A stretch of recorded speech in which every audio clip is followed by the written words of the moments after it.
2009 katanya pernah terjadi bencana. Apa itu maksudnya?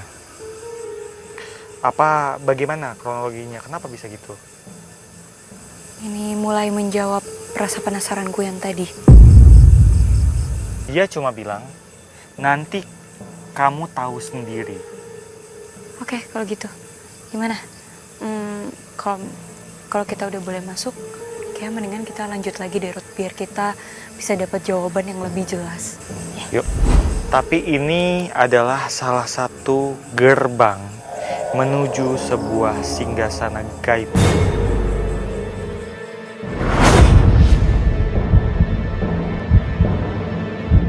Di sini ada sebuah istana yang dipimpin oleh seorang ratu yang sangat cantik jelita.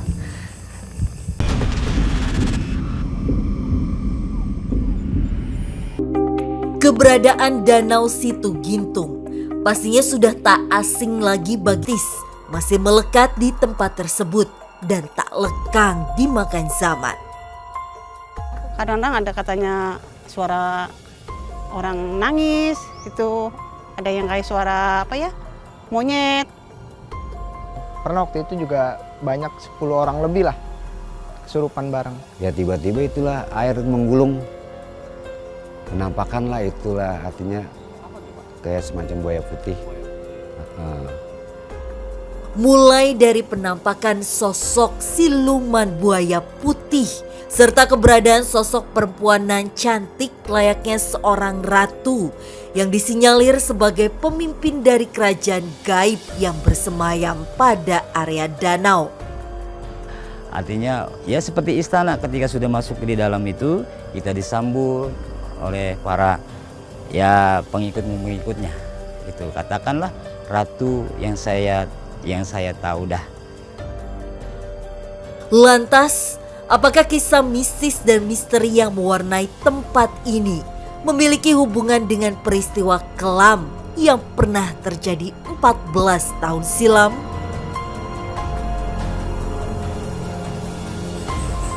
Rudi, sekarang kita udah ada di Situ Gintung. Nah, kamu tahu nggak sih dulu tuh sekitar tahun 2009 tanggul Situ Gintung ini pernah jebol dan memakan sekitar 100 korban jiwa. Ya banyak orang yang bilang katanya ada hubungannya sih dengan makhluk-makhluk gaib yang ada di sini. Aku bingung dan penasaran, apa emang benar ada hubungannya ya? Sebenarnya ada beberapa faktor kenapa bisa sampai terjadi hal itu. Ada hubungannya dengan kondisi alam, kemudian infrastruktur dan magis. Semuanya ada di sini. Pas kamu bilang magis, anginnya langsung kencang banget, Ruth. Nah, ini sekarang ada angin di sekitar kita, tapi anginnya dari sini aja. Cuma di mana tempat kita berdiri aja. Lihat ya. Seakan-akan kayak disambut gitu loh, Ruth. Kamu memang benar, kita sekarang lagi disambut. Mereka tahu kita datang, Ruth. Mereka itu kebetulan tadi sebelum mulai syuting saya ada lewat sini. Kemudian mereka seperti membaca situasi kenapa di sini banyak orang-orang. Mereka penasaran. Jadi di samping kamu ini yang kamu lihat apa tahu? Ini apa kayak danau gitu ya? Yang mau saya bahas di sini bukan perairannya, tapi ini adalah salah satu gerbang menuju sebuah singgasana gaib.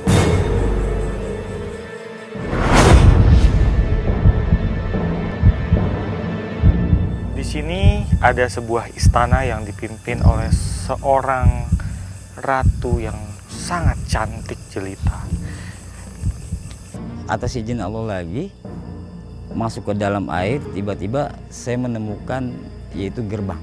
Di situ saya diajak untuk ke istananya. Sosoknya cantik, ratu. Dan kebetulan sekarang kita berada dekat dengan gerbang.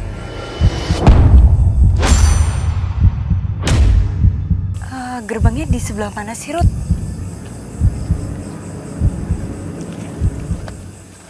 Suruh dia hati-hati. Area sini adalah gerbang dan ada sosok yang mendekati kita.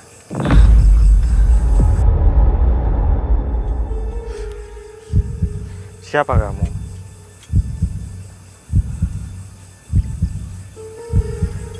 Dia adalah salah satu penjaga berwujud buaya putih. Sosok buaya itu salah satu yang mungkin apa dikatakan sebagai jelmaan atau penduduk daripada hal gaib yang ada di sini semua. Bener-bener berbentuk kayak buaya gitu, berwarna putih. Tapi seluruhnya mirip buaya albino. Besarnya seberapa?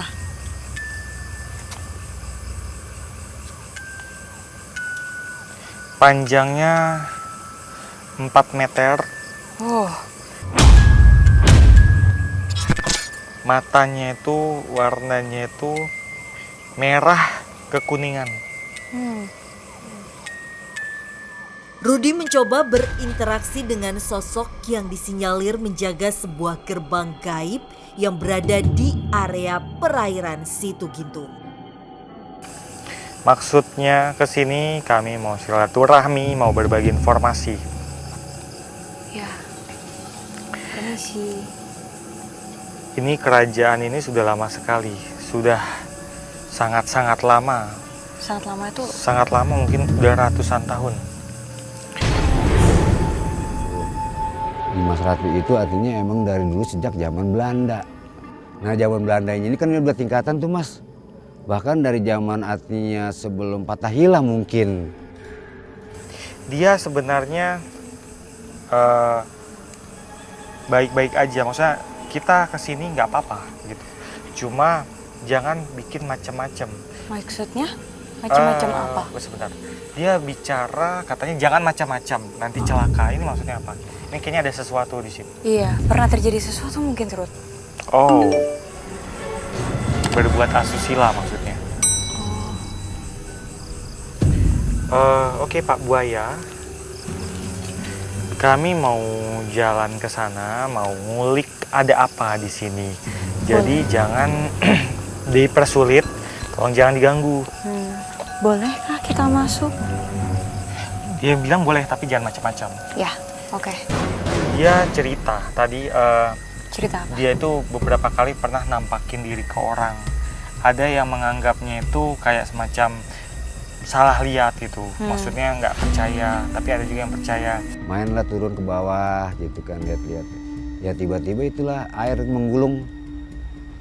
Penampakan lah itulah artinya kayak semacam buaya putih. Memang nggak semua manusia bisa paham. Tapi kenapa kok kamu kasih nampak ke orang-orang itu? Dia cuma muncul kemudian memberi pesan, udah itu aja. Tapi menurut aku niat dia masih baik sih, Ruth.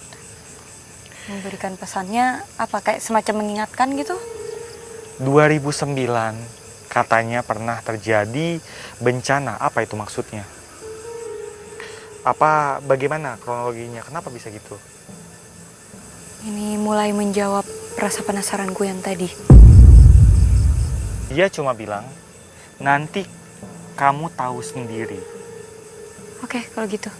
Gimana? Kalau kita udah boleh masuk, kayak mendingan kita lanjut lagi deh, Ruth, biar kita bisa dapat jawaban yang lebih jelas. Yuk. Yuk. Terima kasih.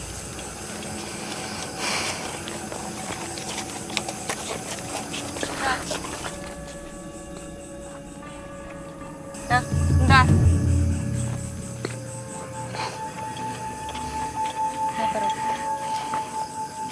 Ada sesuatu di dalam bambu ini. Mungkin dia bisa bantu cari informasi. Ya, makanya saya ajak, mungkin dia akan bantu kita nanti. Oke. Kamu namanya siapa?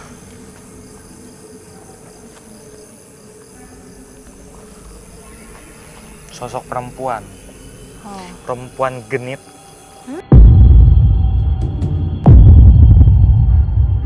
Sosoknya perempuan genit. Jadi dia itu punya rambut segini, terus kemudian rambutnya dikesampingkan. Dia belai-belai rambutnya. Sesekali dia tertawa manja, cekikikan manja. Bajunya dia pakai seperti dress, mirip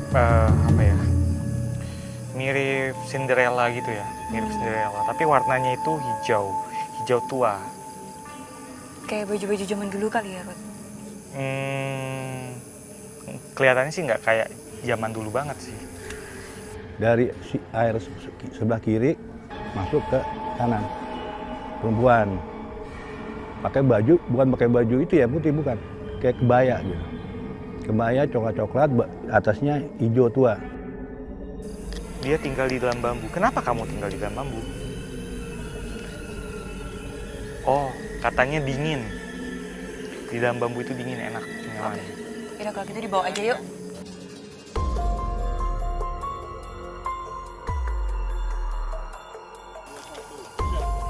Sosok perempuan ini asalnya dari mana ya, Ruth? Kok tiba-tiba tinggal di bambu? Kamu tinggal di sini sudah lama? Sudah lama? Oh, oke. Jadi dia memang punya keluarga. Keluarganya itu ya ayahnya, ibunya, dan saudara-saudaranya gitu, adik kakaknya. Mereka juga banyak yang tinggal di bambu. Oh iya ya, samping ini kita bisa lihat samping ini bambu-bambu semua. Ada anggota keluarganya yang tinggal di dalam bambu yang masih hidup. Ada juga yang tinggal di dalam bambu yang sudah berserakan di jalan. Maksudnya berserakan di tanah ya, bukan yang hidup. Di pohon ya. Dan dia nggak suka ganggu orang, nggak suka. Mungkin dia bilang gini, mungkin saudara-saudaranya kadang-kala iya.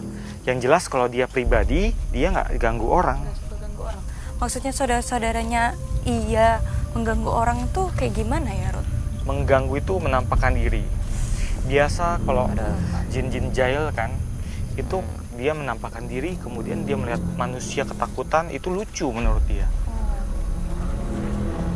Bener-bener jahil ya, semacam mereka tuh ngeprank gitu manusia yang ada di sini.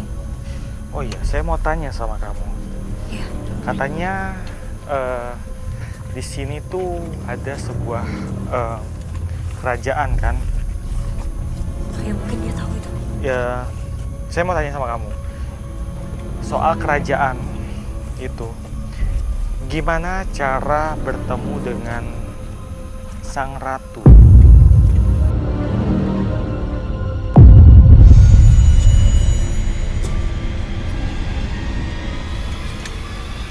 Ya, nggak semua orang bisa. Agak sulit bagi orang Rudy asing. mencoba berinteraksi dengan sosok perempuan yang bersemayam pada sebuah bambu demi menguak kerajaan gaib yang ada di daerah ini. Oke. Yang saya tangkap di sini mungkin ya namanya ratu kan orang VIP ya, orang penting. Jadi nggak mungkin dia akan menemui orang sembarangan, apalagi orang asing. Tapi kira-kira mau nggak ya ketemu sama kita malam ini? Dia bilang kalau memang mau jumpa ratu, coba bicara sama si buaya putih. Buaya putih itu adalah penjaga utama gerbang. Kemudian kalau misalnya mau jumpa sama ratu itu harus buat perjanjian dulu. Tadi kamu bilang cara bertemu dengan ratu itu adalah berkomunikasi, minta izin dulu sama si buaya putih. Sebenarnya dia bilang dia nggak berani, dia segan sama si buaya putih. Ya udahlah, kalau dia nggak mau, ya udah nggak apa-apa. Mungkin kamu yang bisa panggil buayanya. Saya coba ngobrol sendiri lah, minta izin sendiri. Rudy kembali mencoba berinteraksi dengan sosok buaya putih guna menjawab teka-teki yang membayangi penelusuran kami. Ada sebuah titik di daerah sekitar sini kita harus menuju ke sana. Ada sebuah energi yang mengelilingi tempat itu, dan disitulah kita bisa mungkin jumpa atau bisa berkontak dengan ratu. Ayo, kita percepat aja.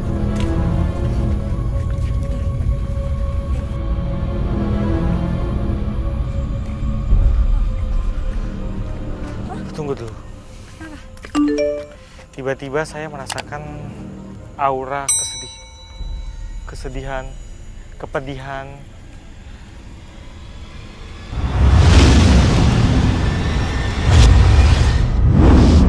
Ada hubungannya sama yang 2009 nggak? Betul, itu yang saya rasakan saat ini.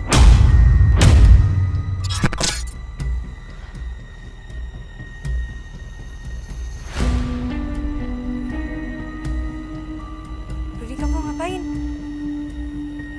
Rudi, emang kita boleh ke situ ya?